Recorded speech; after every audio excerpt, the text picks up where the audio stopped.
উপস্থিত থকা পটদৰ সমষ্টি বিধায়িকা শিৱামণি বৰা ডাঙৰীয়ানী, তিতাবৰ সমষ্টি বিধায়ক ভাস্কৰজ্যোতি বৰা ডাঙৰীয়া, উপস্থিত থকা প্ৰদেশ কংগ্ৰেছৰ সম্পাদক মেঘনা চেতি ডাঙৰীয়া, উদিত বামু দাস ডাঙৰীয়া, ইয়াত উপস্থিত থকা শান্তনু বৰা ডাঙৰীয়া, উপস্থিত থকা আমাৰ মহিলা কংগ্ৰেছৰ সভানেত্ৰী লক্ষ্মী প্ৰকাশ ডাঙৰীয়ানী, ব্লক মহিলা কংগ্ৰেছৰ সভানেত্ৰী স্বপ্না দলে ডাঙৰীয়ানী, আশামণি দাস ডাঙৰীয়ানী, NSৰ যুৱ কংগ্ৰেছৰ বন্ধুসকল, ইয়াত উপস্থিত থকা অসম জাতীয় পৰিষদ দল, আম আদমি পাৰ্টীৰ দল, ৰাইজৰ দলৰ প্ৰতিনিধিসকল, সাংবাদিক বন্ধুসকল আৰু ইয়াত উপস্থিত থকা শ্ৰদ্ধেয় ৰাইজ, যোৱাকালিলৈকে মই নিজৰ পৰিচয় এজন প্ৰাৰ্থী হিচাপে দিছিলোঁ। যোৱাকালিলৈকে মই প্ৰাৰ্থী, আজি আপোনালোকৰ সাংসদ হিচাপে নিজৰ পৰিচয় দিছোঁ। এয়া জয় মোৰ ব্যক্তিগত জয় নহয়, এয়া জয় হৈছে মাজুলীবাসী ৰাইজৰ জয়। মাজুলীবাসী ৰাইজে ইমান যে ভোট দিছে, এই ভোটটো দিছে অহংকাৰৰ বিৰুদ্ধে, এই ভোটটো দিছে অত্যাচাৰৰ বিৰুদ্ধে, এই ভোটটো দিছে টকা পইচা ৰাজনীতিৰ বিৰুদ্ধে, এই ভোটটো দিছে অন্যায় বিৰুদ্ধে। কোনে কোনে আমাক ভোট দিছে? আমাক ভোট দিছে মাজুলী অঞ্চলৰ নতুন ভোটৰে, নৱপ্ৰজন্মই। আমাক ভোট দিছে মাজুলী অঞ্চলৰ আশা কৰ্মী, অংগনবাড়ী কৰ্মীসকলে। আমাক ভোট দিছে স্কুলৰ শিক্ষকসকলে, চৰকাৰী চাকৰিয়ালসকলে। আমাক ভোট দিছে খেতিয়কসকলে। আমাক ভোট দিছে আমাৰ মিচিং, দেউৰী, গোৰ্খা, আমাৰ বিভিন্ন জনগোষ্ঠী জনজাতি সমগ্ৰ মাজুলীবাসী ৰাইজে আমাক ভোট দিছে। আৰু এতিয়া মোৰ সৌভাগ্য যে যেতিয়া মই সদনৰ ভিতৰত থিয় হৈ কথা কম, মই মাজুলী অঞ্চলৰ ৰাইজৰ আবেগ মই দিল্লী সদনত যোৱা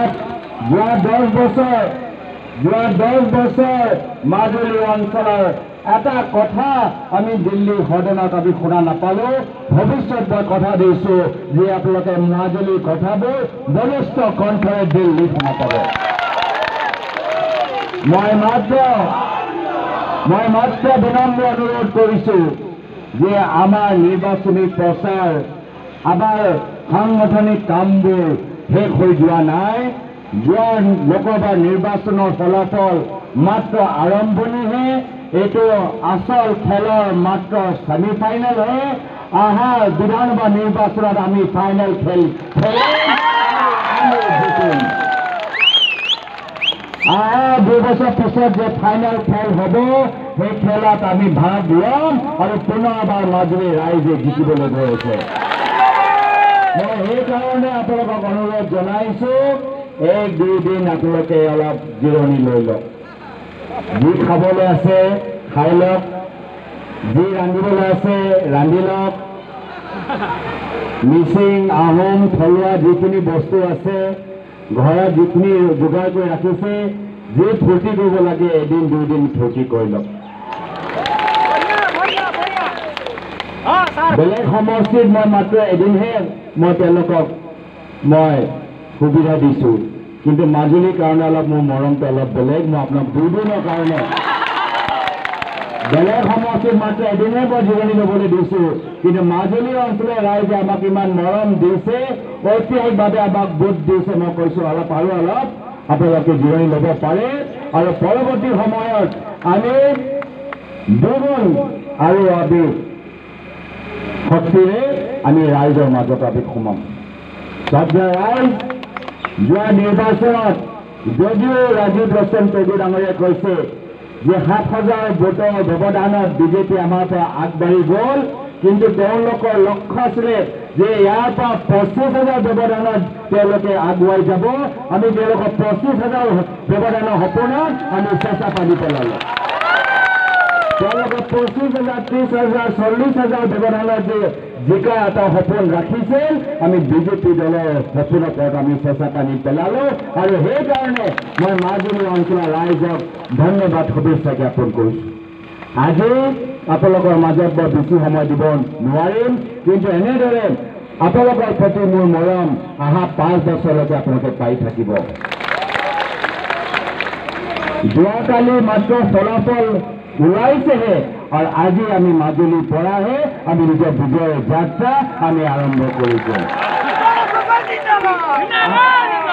আনুষ্ঠানিকভাৱে যোৱাকালি নিৰ্বাচনৰ ফলাফলৰ পিছত প্ৰথম আমাৰ বিজয় যাত্ৰা, প্ৰথম আমাৰ বিজয় উপলক্ষে অনুষ্ঠান আজি আমি মাজুলী অঞ্চলৰ জেঙেৰামুখত আমি পাতিছোঁ। মই চবকে আজি ইয়াত অহাৰ কাৰণে মই ধন্যবাদ জ্ঞাপন কৰিছোঁ। পৰৱৰ্তী সময়ত আকৌ আপোনালোকৰ মাজত আহিম। বিভিন্ন সমস্যা যি কথাবোৰ ৰাজীৱ ৰঞ্জন ডাঙৰীয়াই নিজৰ কথাত উল্লেখ কৰিছে, ধাৰাবাহিকভাৱে আমি সমাধান কৰিবলৈ আমি কাম কৰিবলৈ প্ৰস্তুত আছোঁ। আজি নিশ্চয় আমাৰ ওপৰত প্ৰায়তঃ তৰুণ গগৈদেৱে আমাক চাই আছে আৰু ওপৰৰ পৰা আমাক আশীৰ্বাদ দি আছে।